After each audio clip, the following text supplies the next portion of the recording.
Del libro La fuerza de esta voz, producido por la Comisión de la Verdad.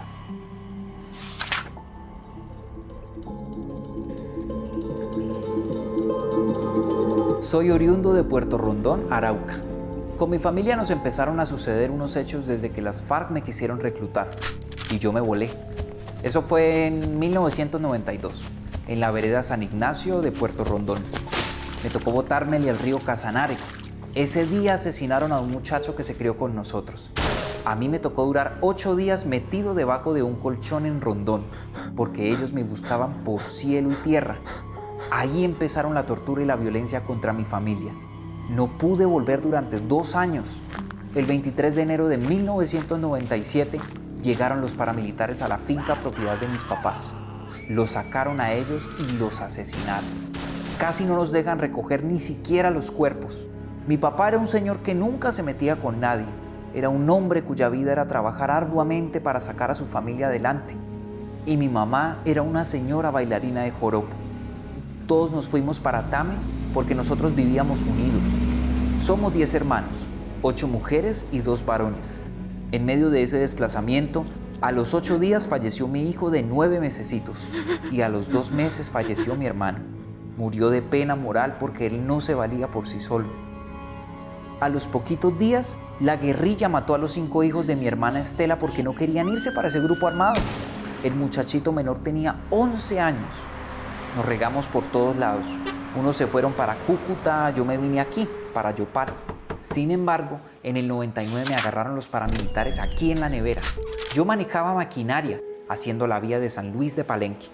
Por el hecho de tener cédula de Arauca me trataron como a un guerrillero. Me metían pistolas a la boca, me tumbaron los dientes con las pistolas. Al final me dejaron ir.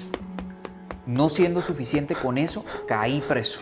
El 10 de mayo del 2000, el ejército nos hizo un montaje acusándonos a mi esposa y a mí de ser guerrilleros del ELN. Duramos 3 meses presos. Mi hijo de 5 años se quedó en la calle. Ni siquiera el bienestar familiar lo quiso cuidar. Hoy tiene 25 años. Fue muy duro para nosotros porque uno a veces busca refugio en el Estado y el Estado lo ataca. Jamás he portado un arma ni para defensa personal ni para utilizarla en contra de otra persona. Me han amenazado ya 3 veces. Yo hago parte de la Asociación de Víctimas y Campesinos de Regreso al Campo. Y una vez estaba en la finca que tenemos en Comodato, llegó un señor y dijo que si yo seguía molestando por tierras me iba a matar a mí y a mis hijos. Queremos recuperar algunos terrenos que nos quitaron y le estamos pidiendo al gobierno que nos titule algunas tenencias de tierra. Nuestro objetivo es tener tierra y cultivarla, tener la manera de buscar comida, pero también hacer empresa colaborativa. El caso es que las 3 veces que me han amenazado ha sido la misma persona, la misma moto, porque al mirarla yo la conozco. Una moto grande, sin placa, sin identificación. Sin embargo, yo ya fui y puse la queja a la fiscalía. No se ha hecho nada. Yo estoy con la bendición de Dios y esperando que mi Dios nos proteja. Nosotros estamos pidiéndole al Estado que a este grupo de campesinos que estamos en la asociación, que vivimos y nos criamos en el campo, nos ayuden a conseguir una tierra para trabajar. Incluso le hemos hecho la propuesta de que nos dejen la deuda muerta por 2 años y que luego nos la cobren, que nosotros la pagamos con nuestro trabajo. Por ahora estamos acá en el Casanare. Queremos esta tierra y hemos logrado avances, pero tenemos mucha incertidumbre.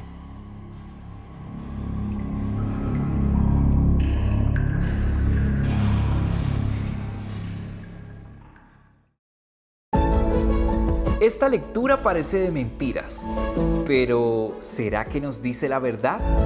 Regáleme unos minuticos para que comprenda más. Le cuento la verdad. Un espacio para promover la paz con la lectura desde Norte de Santander.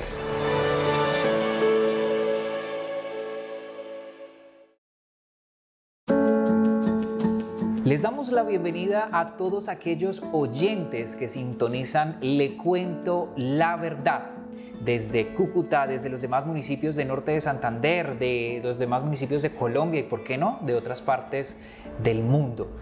Les habla Andrés Ramírez, comunicador social, y en este día trataremos la temática ¿quiénes son las víctimas del conflicto armado interno? Bajo un título que pareciera despectivo, pero no está muy alejado de la realidad de algunas personas que ven con cierta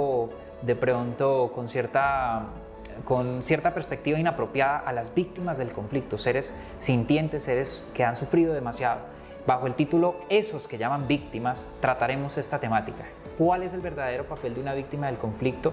¿Por qué es considerada víctima del conflicto? Y otros aspectos importantes de la mano de un invitado muy especial que en este día es José Gamboa. José Gamboa hace parte de la entidad ASFADES. Bienvenido, don José. Cuéntenos acerca de su rol en ASFADES brevemente. Hola, sí, me alegra estar en este espacio. Gracias por la invitación.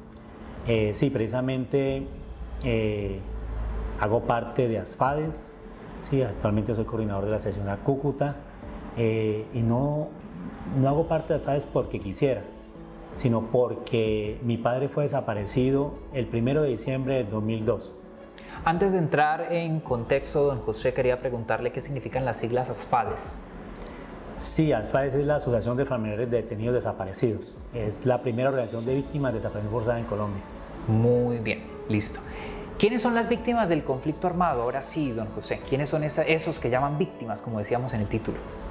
Sí, precisamente aquellas personas llamadas víctimas son personas que han sido afectadas por el conflicto armado, ¿cierto?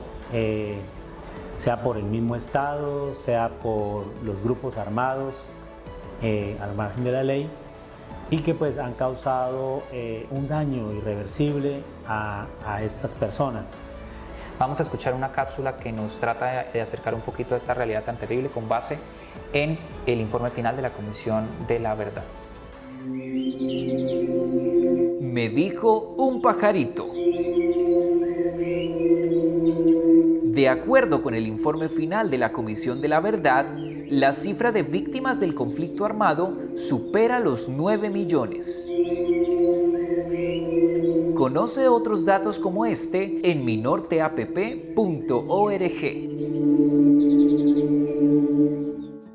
Nosotros nos ponemos a pensar, 9 millones es una cifra, sí, 9, 6 ceros, 9 millones. Pero bueno, y si nos ponemos a mirar una a una, ¿cómo será el día a día de estas víctimas? Por ejemplo, aquellos que no hemos sido afectados directamente por el conflicto, pues normal, una vida normal. Vaya a su trabajo, vaya a su estudio, viva su rato de receso, comparta con su familia. Bueno, y aquellos que de pronto le desaparecieron un familiar, ¿cómo será el día a día? O de pronto aquellos que cayeron en una mina, ¿cómo será el día a día cuando ha sido afectada una extremidad? O sea, ¿cómo es el día a día de una víctima? Oye, el día a día de una persona que ha llegado a ser víctima de este conflicto, sea desplazamiento forzado, sea por desaparición forzada, por minas antipersonales, por reclutamiento forzado. Bueno, el día a día de una persona, de una víctima, no es nada fácil desde el momento en que, desde el momento que inicia esa afectación.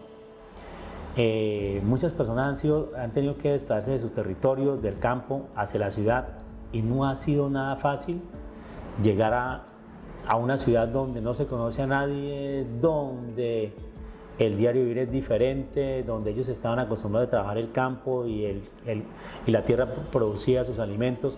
Y entonces para ellos no ha sido nada fácil el día a día, el poder sobrevivir, pero también llevar la estigmatización, el señalamiento, porque es víctima. Y es que recordemos el título del programa, Esos que llaman víctimas. Es un título para reflexionar y analizar cómo algunos consideran a las víctimas, como esos que son víctimas. Porque habrá gente que se refiere de modo indiferente a quienes han sufrido a causa del conflicto, como son las víctimas. Se pueden escuchar de pronto comentarios, se hacen las víctimas. ¿Quiénes son ellas? Bueno, ¿por qué será que habrá esto en la sociedad? Vivimos en una sociedad, la sociedad colombiana, a veces no nos colocamos en los zapatos de las otras personas, ¿cierto? Y se estigmatiza, se señala. ¿Por qué? Porque las personas que señalan o que estigmatizan a las víctimas es porque no han vivido los hechos. Sí, no han vivido los hechos, el dolor, la angustia de perder a un ser querido en la desaparición forzada, de buscarlo, de indagar qué sucedió con su ser querido o ser desplazados de su territorio. Y pareciera increíble esto, pero ¿aún crece el número de víctimas? Pues esto, desafortunadamente, crece el número de víctimas. O sea, ha sido un logro el acuerdo de paz de La Habana, un gran logro, pero desafortunadamente persisten los grupos armados en Colombia, ¿cierto? Los diferentes grupos armados, los cuales siguen causando daño y dolor a la población. Este título víctima del conflicto armado fue creado porque alguien se lo inventó, porque los colombianos empezaron a nombrarlos así a estas personas que han sido afectadas por el conflicto, ¿o es reconocido por la ley? Es reconocido por la ley, en la ley 1448, ¿sí? Es la ley de víctimas precisamente, ¿sí? Y allí pues se muestra que personas que hayan sido afectadas en medio del conflicto, pues se les categoriza de esta manera, se les nombra de esta manera y pues tienen unos derechos, ¿cierto? Tienen unos derechos, unas reparaciones, pero desafortunadamente algunos familiares o algunas personas sobrevivientes no han sido como favorecidas por la ley. Sí, y por lo menos usted habla de algo de reparación. Bueno, interesante esa palabra reparación. ¿Qué acciones reparadoras deben llevarse a cabo en relación con las víctimas? O deberían, bueno, y eso es por parte del Estado, por toda la sociedad, por los grupos, bueno, no sé cómo sería esa situación. Sí, las acciones reparadoras, la responsabilidad del Estado. Responsabilidad del Estado porque pues el Estado es quien debe garantizar los derechos de todo ciudadano, ¿cierto? Debe garantizar la vida, ¿cierto? Debe garantizar la seguridad de las personas en sus territorios, pero también los grupos que han causado estos daños, estas desapariciones forzadas, desplazamientos forzados, también tienen la responsabilidad de reparar. Y aún a pesar de que lo hecho está, aún a pesar de que por más reparación que se haga, por ejemplo, ¿quién va a devolver un hijo a una madre? A restaurar esa situación de pronto en la que quedó, de la que salió una persona desplazada que tenía su casa, sus bienes. ¿Cómo voy a restaurar, a volver otra vez a esa persona a su realidad normal? Aún así se hace reparación, esto suma, esto tiene algún aporte, a pesar de que muchas veces las cosas no se puedan como volver a traer otra vez como estaban en su origen. Pues nosotros decimos como familiares que una acción reparatoria a las víctimas es la misma dignificación de ellas, es dignificarlas y es dignificar también a los desaparecidos, es visibilizarlos y no dejarlos en el olvido.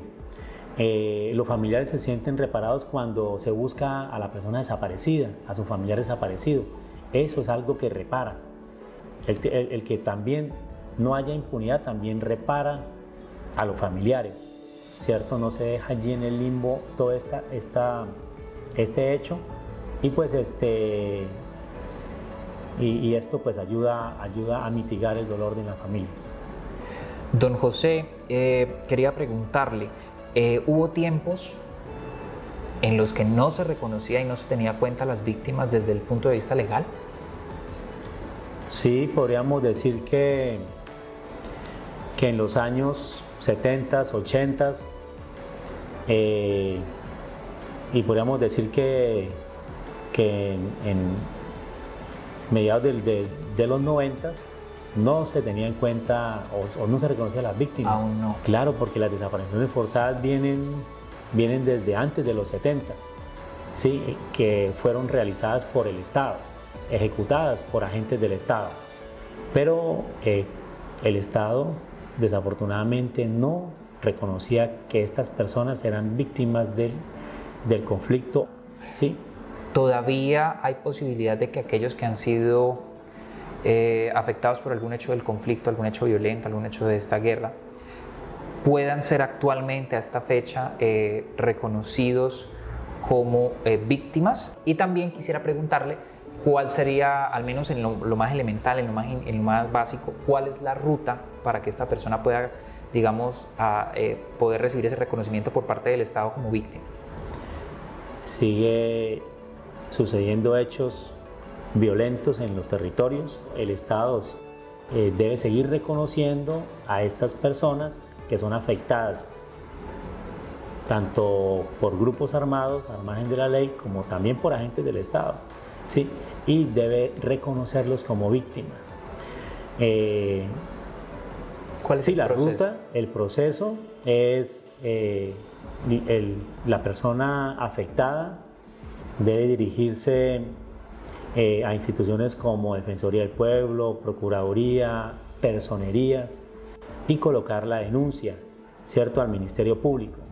De esta manera, también colocar denuncia en la Fiscalía por el hecho causado por el grupo armado o agentes del Estado. Que puede ser, no necesariamente tiene que ser de pronto un homicidio, ¿sí? Sino que puede ser, por ejemplo, un desplazamiento, puede ser, sí, el homicidio, claro, desaparición forzada, amenaza, ¿sí? Que todos estos hechos y otros hacen víctima a la persona del conflicto. Claro que sí. Y después de hacer estos pasos con Ministerio Público, con Fiscalía, ¿cierto?, denunciar los hechos en los cuales han sido vulnerados sus derechos, entonces la persona ya sigue la ruta, ¿cierto?, se le hace llegar por parte, si coloca la denuncia en Defensoría del Pueblo o Procuraduría, ellos se encargan de llevar el caso a unidad de víctimas para que sea reconocida la persona como víctima. En caso de que de repente la persona no ha sido reconocida, tiene que ella misma pues regresar a la institución en que colocó su denuncia, ¿cierto? Y indagar por qué no se ha reconocido. Y si es posible, la persona tiene que llevar a la unidad de víctimas como algo que conste que ha sido,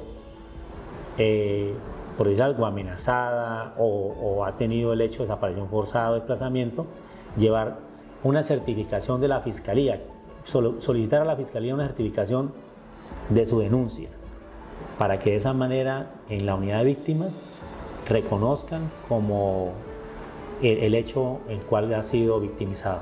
Claro, todos estos certificados, todos estos documentos y porque es importante siempre tener como prueba, evidencia documental de todo lo que se hace, siempre guardar radicados, guardar documentos, guardar pruebas, de manera que si algún mecanismo no funciona, pues tener como la evidencia y hacer pues entonces esto que usted nos indicaba. Don José, muchas gracias por haber participado en este programa titulado Esos que llaman víctimas.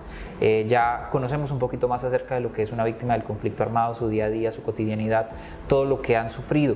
Pues Colombia, como escuchábamos en la cápsula, tiene más de 9 millones, una cifra tremenda, pero que la idea pues es digamos, sumar a la consolidación de la paz, pues para que esta cifra no siga en aumento y por supuesto el futuro nos depare mejores cosas en materia de paz y de convivencia social. Les agradecemos a todos por haber participado en este espacio como oyentes y agradecemos por supuesto a esta emisora que ha compartido este programa Le Cuento la Verdad y por supuesto este episodio que habla sobre las víctimas. Le agradecemos mucho a esta emisora que gratuitamente ha hecho posible este proceso de difusión y nos ha permitido llegar con este mensaje de paz y verdad a muchos.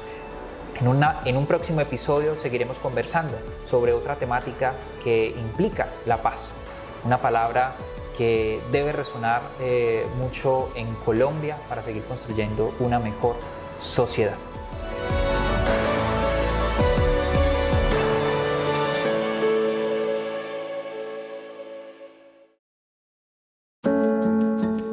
Si quiere volver a escuchar este u otros episodios de Le Cuento la Verdad, ingrese a minorteapp.org, donde además podrá encontrar más contenidos de paz, como noticias, videos, fotos e información sobre eventos. Este espacio radial ha sido creado por el proyecto Bibliotecas Públicas, Lugares de Memoria, Convivencia y Reconciliación, operado por la Corporación Cultural Biblioteca Pública Julio Pérez Ferrero y apoyado por la Cooperación Alemana para el Desarrollo, GIZ.